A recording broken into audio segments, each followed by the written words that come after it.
বাংলাদেশ জামায়াত ইসলামী যে প্রার্থী দান করেছে মাস্টার রুহুল আমিন ভূঁইয়া, ওনার একটু পরিচয় বাইরে দিয়েছে, আমি আর একটু দেই।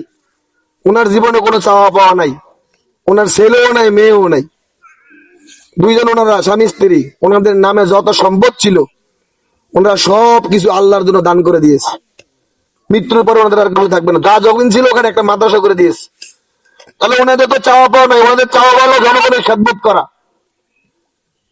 উনি যদি নির্বাচিত হতে পারে, আমি দৃঢ় বিশ্বাস করি সাইয়েদনা ওমর ফারুক রাদিয়াল্লাহু তাআলা আনহু রাতের অন্ধকারে মানুষের ঘরে ঘরে গিয়ে কোন মানুষ খেয়ে আছে, কোন মানুষ না খেয়ে আছে, এই মানুষের দুঃখ দুর্দশা কেড়ে কেড়ে নিজে মাথা বোঝা করে নিয়ে ওই দুঃখী মানুষের ঘরে নিয়ে পৌঁছে দিতেন।